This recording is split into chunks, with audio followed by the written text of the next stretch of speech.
monde et bienvenue sur l'Agora du Salon de l'étudiant. Je suis ravie de vous retrouver pour une nouvelle vidéo consacrée du coup à VFX Workshop, l'école des effets spéciaux numériques. Alors, trouver son école, c'est parfois aussi ardu que trouver l'amour. C'est pour ça que, et c'est souvent dans les deux sens, il faut que l'école convienne aussi bien à l'étudiant que l'inverse, l'étudiant convienne à l'école. C'est pour ça qu'on a décidé de faire cette présentation sous la forme d'un speed dating pour commencer. Et puis ensuite, il y aura les questions pour voir si le match ou le pas match a lieu. Et on commence tout de suite avec le speed dating.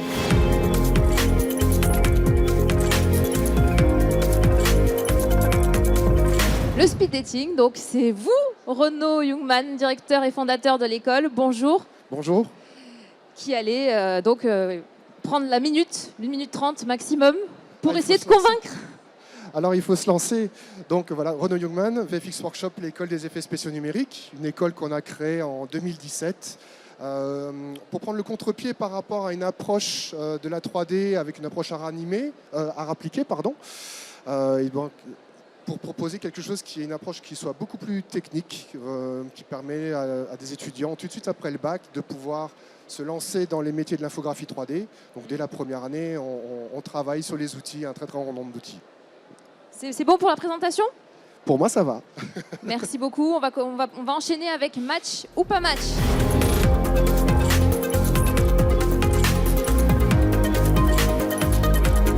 Première question, vous l'avez un petit peu dit en préambule, ce n'est pas une école d'art appliqué, c'est ça ? On apprend la technique.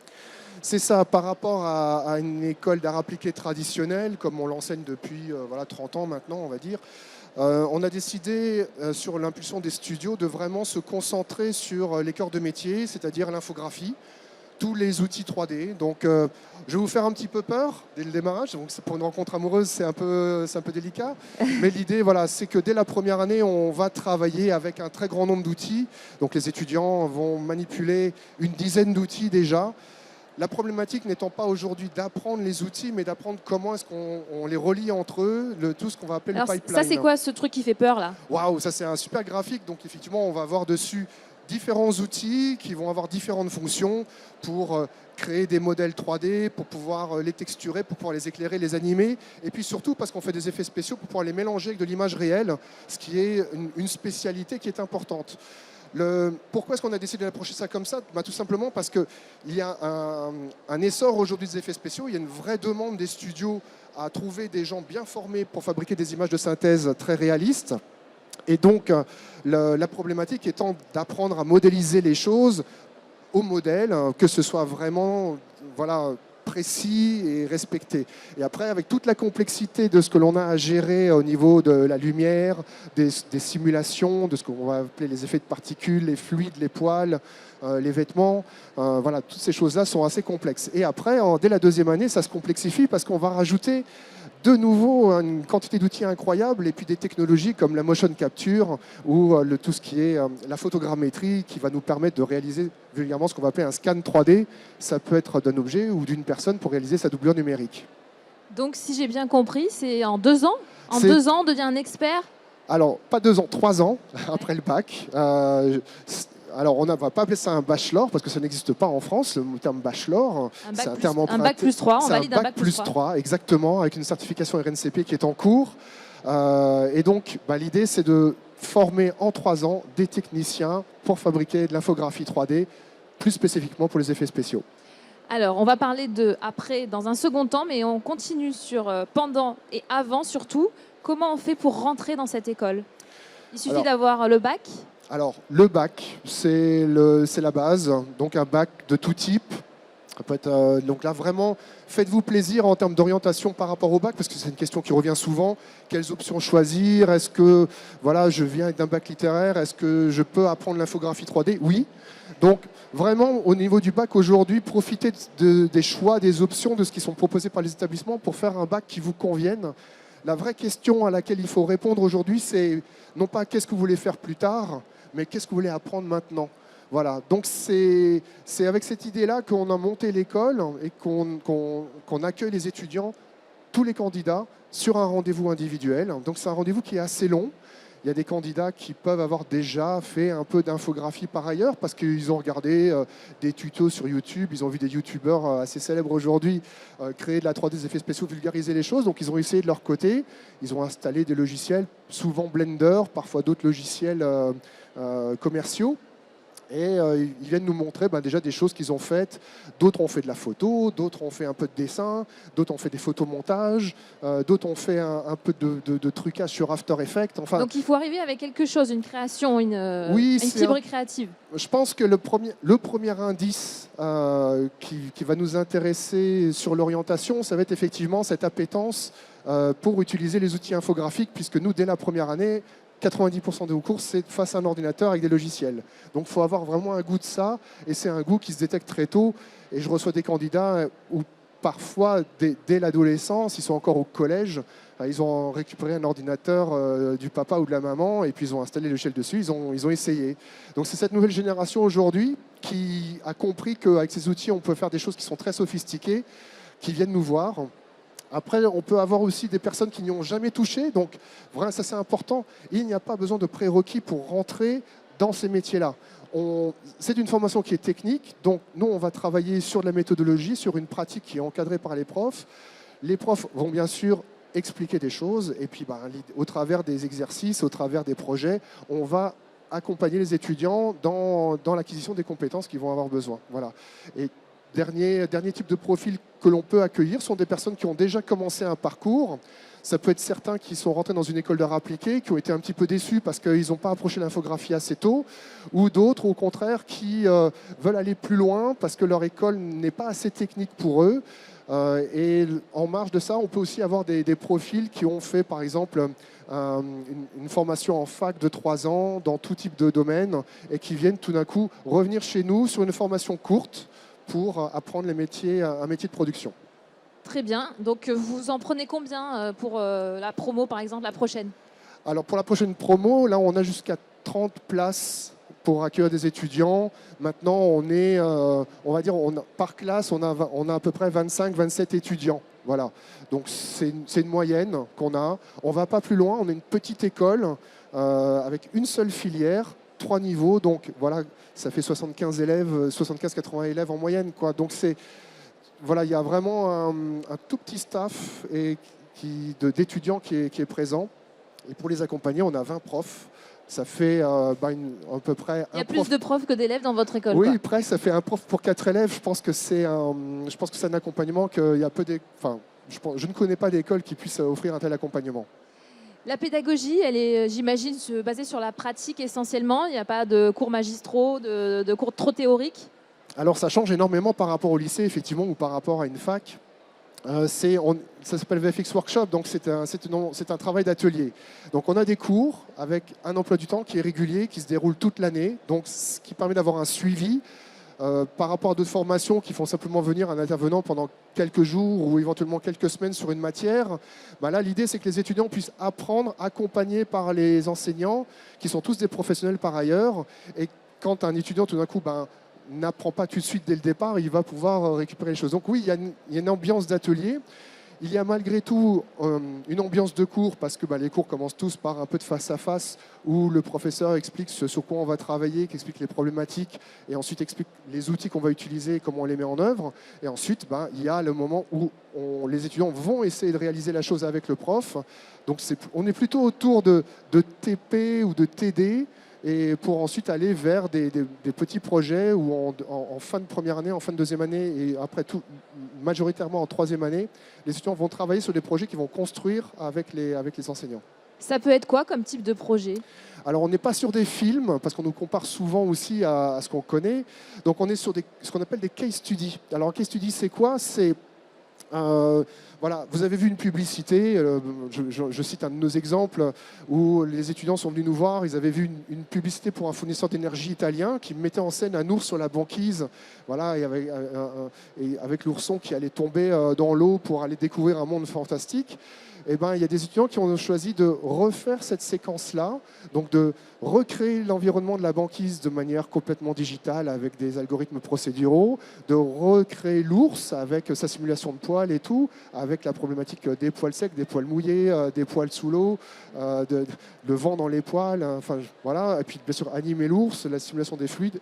Et puis après, comme c'est un projet qui était assez lourd techniquement, justement à cause de toutes ces simulations, il y a un étudiant qui, lui, a travaillé plus particulièrement sur ce qu'on va appeler le pipeline, c'est-à-dire c'est l'organisation du projet qui est derrière, c'est-à-dire la partie technique qui permet d'organiser tout le cheminement des données que l'on fabrique pour pouvoir faire les mises à jour des scènes et sortir en réalité le projet. Voilà.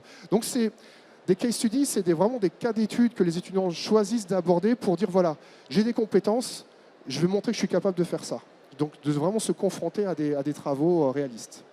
Très bien, on va passer tout de suite à l'après, parce que c'est bien de savoir qu'on est bien dans l'école, mais il faut savoir si on peut se projeter ensemble, savoir si on peut avoir un métier à la fin. Se projeter ensemble, c'est tout de suite.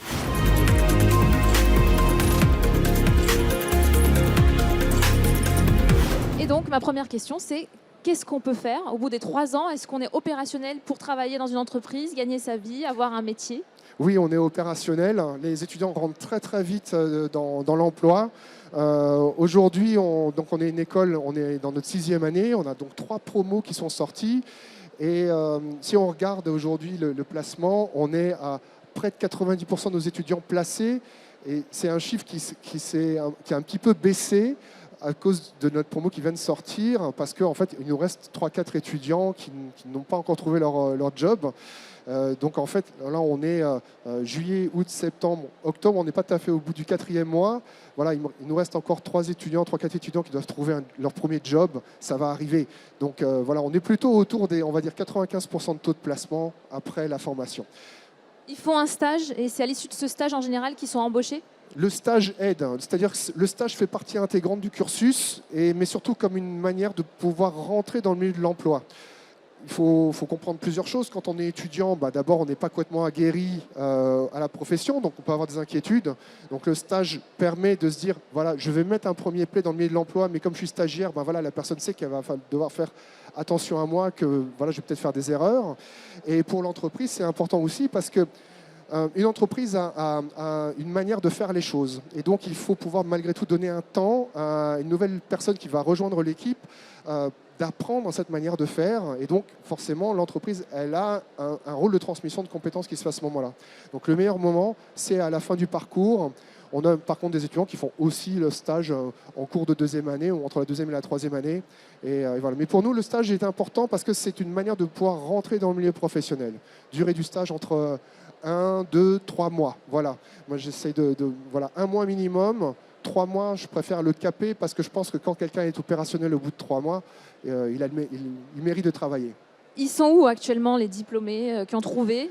Dans quelles entreprises? Et ils font quoi exactement? Parce que vous me disiez au téléphone que les effets spéciaux, ce n'est pas ce qui est forcément visible. On a un peu ce cliché-là des effets spéciaux spectaculaires.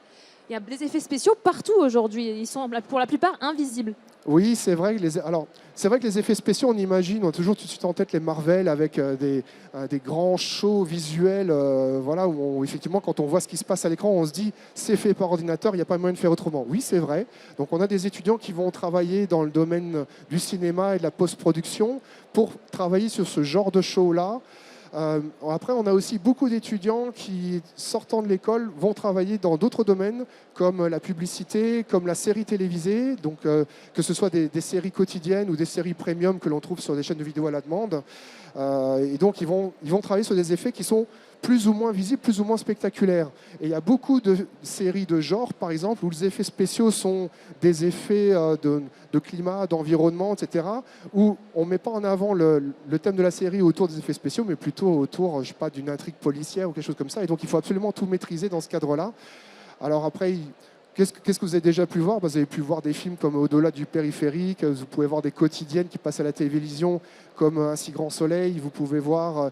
Alors c'est étonnant parce que c'est une série qui est parfaitement réaliste et pourtant les décors sont fabriqués avec des techniques de décors virtuels en temps réel.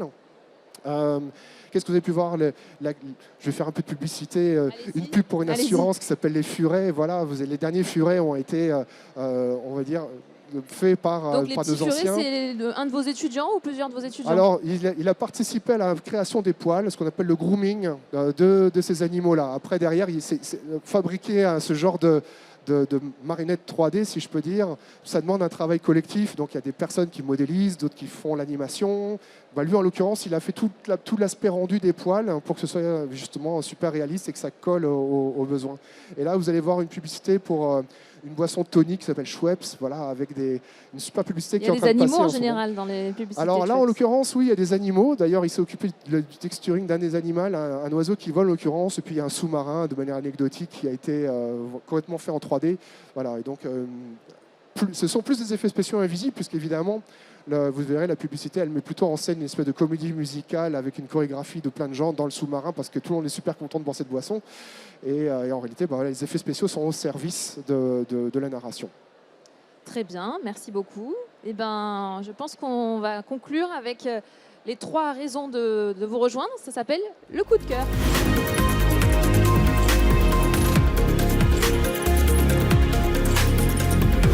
Alors, je vous fais encore un petit peu travailler Renaud. Après, ça sera à vous dans le public de poser vos questions. Est-ce que vous pouvez nous résumer en 3 points les 3 raisons qui fait qu'on aurait intérêt, si on veut travailler dans ce domaine-là, à rejoindre votre école? Alors déjà, le but, c'est pas forcément de se passionner pour une école, mais plutôt pour un métier, pour un domaine. Donc je pense qu'avant tout, si on s'oriente vers chez nous, c'est parce que plus tard, on projette travailler dans le milieu des effets visuels, parce qu'on a vu des choses qui nous plaisent beaucoup et qu'on comprend que derrière, il y a des métiers et que derrière, c'est des choses qui sont concrètes. Il faut des gens pour fabriquer ces films, ces séries, ces effets spéciaux. Et je dirais même des jeux vidéo, parce qu'aujourd'hui, maintenant, les techniques du temps réel, etc., vont vers des choses qui sont extrêmement réalistes. Donc l'intérêt est sur ce côté-là. Alors on ne fait pas de game design, mais voilà. L'autre appétence, c'est bien sûr un goût particulier pour l'infographie 3D. Je pense que le point commun chez tous nos étudiants, c'est vraiment ce goût pour ces outils, ce qu'on peut faire avec. Donc nous, on leur met les outils entre les mains, on leur apprend ces outils, les méthodologies, comment atteindre un certain niveau de qualité. Et ensuite, l'idée, c'est d'exploiter ces outils pour y arriver. Le troisième goût, c'est, encore une fois, c'est un petit peu l'ensemble. C'est par rapport à chez nous, c'est plus l'envie d'apprendre dans une petite structure, bien accompagnée par des pros, et trouver une ambiance qui ne soit pas dans la compétition, parce que on est dans une école avec plein d'élèves, mais au contraire plutôt un accompagnement pour pouvoir après être rassuré quand on apprend. Au début, on n'a pas les compétences, on voit l'autre à côté qui y arrive et on est un peu impressionné, donc on a des complexes. Voilà, l'idée, c'est que chez nous, c'est normal de ne pas savoir et on est là pour apprendre, on prend notre temps et puis l'idée, c'est de se dire, voilà, je ne sais pas encore le faire, je vais apprendre à le faire, je prends mon temps et chacun son rythme. Eh bien, c'est très clair. Merci beaucoup, Renaud. Merci à vous. Merci de nous avoir suivis. On va passer tout de suite peut-être aux questions s'il y en a. J'ai vu qu'il y avait des parents, des élèves aussi. Est-ce que vous avez des questions dans le public à soumettre à Renaud? C'est le moment d'en faire profiter aussi aux autres.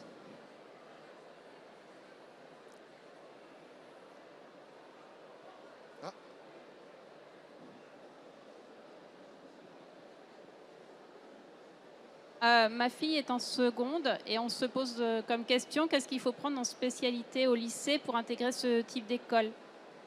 La question des spécialités, elle est ardue. Alors c'est un peu ce que j'essayais d'expliquer tout à l'heure, c'est-à-dire le bac aujourd'hui propose plein d'options. Voilà, alors il y a 2 approches. Il faut avoir le bac aujourd'hui, c'est important, c'est une étape clé. Et il y a une réorganisation là-dessus. Prenez des spécialités que vous avez envie d'apprendre. Voilà, un jour, mon père, moi, j'étais gamin, comme vous, et puis je ne savais pas vers quoi m'orienter, un lycée pro ou un lycée technique ou un lycée généraliste. Et puis, il m'a posé simplement la question en gros, Renaud, qu'est-ce que tu veux apprendre maintenant? Et ça, tout d'un coup, ça m'a ouvert l'esprit sur, en fait, on ne va pas dans une école pour faire un métier, on va pour apprendre des choses, parce qu'on va se constituer soi-même. Donc pour le bac, c'est la même chose. Moi, j'ai choisi à l'époque un bac électronique parce que j'avais envie d'apprendre comment ça marche dans un ordinateur, parce que j'étais moi-même déjà très branché là-dessus et je voulais pouvoir bricoler mon ordinateur pour lui faire des choses qui n'étaient pas standards. Voilà, après, on a des étudiants qui font des bacs littéraires, on a des étudiants qui font des bacs techniques, des bacs scientifiques, des bacs mathématiques, donc avec plein d'options qui sont autour de ça. toute option est bonne. Voilà. À partir du moment où vous vous sentez à l'aise avec ça, quand vous choisissez une option qui vous intéresse, ça va bien se passer, vous allez avoir un bon bac, vous allez avoir des bonnes notes, vous ne serez pas sous la pression de « ouais, il faut que j'apprenne un truc qui est super compliqué pour moi, j'y arrive pas, c'est pas mon rythme ». Bon, ben voilà, prenez des choses dans lesquelles vous êtes à l'aise. Et ça permettra d'abord de bien construire votre culture générale, puisqu'il s'agit de ça avant tout, et ensuite de vous rassurer par rapport à vos propres compétences, et surtout quand on veut après aller dans une école aussi typique que la nôtre, de se dire voilà, maintenant je vais apprendre des outils et on va se concentrer sur les outils. Voilà. L'école, c'est une fonction, c'est un outil pour apprendre. Donc déterminez ce que vous voulez apprendre, parce que ce que vous allez en faire, vous allez le découvrir au fur et à mesure. Peut-être une question subsidiaire par rapport à ça. On a bien compris que donc il fallait aller là où son cœur nous dit d'aller pour réussir aussi au mieux le bac. C'est quand même l'enjeu numéro 1, c'est la réussite du bac. Mais quand on est dans l'école, est-ce qu'il y a des matières ou des choses qui vont nous permettre d'apprendre plus vite certaines compétences, par exemple avoir un esprit matheux? Est-ce que par exemple ça peut permettre? Alors, on a vraiment tout type de profil. C'est vrai que les étudiants qui ont le profil le plus technique sont souvent des étudiants qui ont une approche un peu scientifique, un peu technologique des choses. Ils vont s'intéresser plus à ce qui est derrière l'outil, parfois même jusqu'à un peu du scriptage ou de programmation. Et des personnes qui sont, c'est des stéréotypes, des personnes qui sont plus artistiques, ont un profil qui est souvent un peu plus littéraire, un peu plus dans l'humain, dans ce genre de choses, et vont avoir cette sensibilité plus de l'image. Voilà. Donc en fait, il n'y a pas de profil typique aujourd'hui. C'est plutôt un profil d'intérêt, et je pense que c'est une vraie opportunité aujourd'hui de pouvoir se dire, voilà, j'ai un certain terrain de liberté devant moi, je vais l'assembler à ma manière, et je pense qu'à la fin, ça va donner des jeunes professionnels qui seront beaucoup plus mûrs parce qu'ils auront eux-mêmes choisi par là où ils veulent passer. Merci Renaud. Est-ce que vous avez d'autres questions sur l'école des effets spéciaux numériques? Pas de questions ou une petite question pour terminer? Faites pas les timides, hein. Moi, je vous encouragerais à faire des expériences. Voilà. Si vous vous intéressez à ce genre de métier, là je m'adresse aux étudiants, aux lycéens qui sont là, faites de l'image. Et l'image, vous pouvez la faire avec plein d'outils. Aujourd'hui, vous avez un téléphone dans la poche, vous pouvez faire des photos. Ce n'est pas juste des trucs que vous allez mettre sur vos réseaux sociaux pour dire « Ouais, vous avez vu, la fête est super bonne ». Ouais, rien ne vous empêche de faire une photo qui soit chouette et pas juste une photo consommable pour dire « Vous étiez à une fête ». Donc, faites de la photo. Quand vous êtes en voyage, faites des photos de paysages, faites des petits croquis si vous avez envie. Essayez ces outils. Vous avez aujourd'hui, on a passé l'ère, on va dire, des tablettes qui nous coupent un tout petit peu de ces outils qui sont extrêmement sophistiqués. Voilà, prenez l'ordinateur des parents, celui qui ne sert pas au salon, installez un Blender dessus, installez un logiciel comme Krita, par exemple, qui est un outil de dessin 2D open source gratuit. Je vous parle que de choses gratuites. Vous les installez chez vous, essayez. Vous avez accès à Internet, il y a des tutos. Peu importe si les tutos sont bons ou moins bons, ce qui est important, c'est qu'ils vous parlent et qu'ils arrivent à vous guider à fabriquer quelque chose. Ça va vous donner une expérience. Vous faites un peu de vidéo, vous êtes sensible à la narration, oui, encore une fois, filmez, quoi. Vous avez un appareil photo, vous avez une petite caméra. Papa, il a un truc dans le placard qu'il s'est acheté un jour pour se faire plaisir, et puis ça dort dans le placard. J'en vois un qui rigole. Ça dort dans le placard depuis les dernières vacances. Piquez-lui son appareil. Il ne s'en sert pas. Donc, allez essayer de faire un truc avec vos copains le week-end. Voilà, essayez de raconter quelque chose, essayez de mettre en image les choses, expérimentez. Vous avez du temps libre, voilà, ne perdez pas de temps sur TikTok, mais essayez de fabriquer quelque chose avec un ordinateur. Merci beaucoup Renaud. Vous avez compris ce qu'il vous reste à faire à vos téléphones, à vos appareils photo. Un petit mot à ajouter pour terminer sur les journées portes ouvertes peut-être? Oui, tout à fait. Alors, journée portes ouvertes le 21 janvier, c'est un peu plus tard que d'autres écoles. Maintenant, vous pouvez venir nous visiter quand vous voulez. Donc, pour les portes ouvertes, il suffit d'appeler. Et pour nous visiter, pareil, prenez rendez-vous. Pour un entretien, prenez rendez-vous. On vous accueille individuellement quand vous le souhaitez. Voilà. Merci beaucoup, c'était VFX Workshop. Merci d'avoir été avec nous. Je vous donne rendez-vous très vite pour une nouvelle vidéo avec une nouvelle école, un nouveau programme.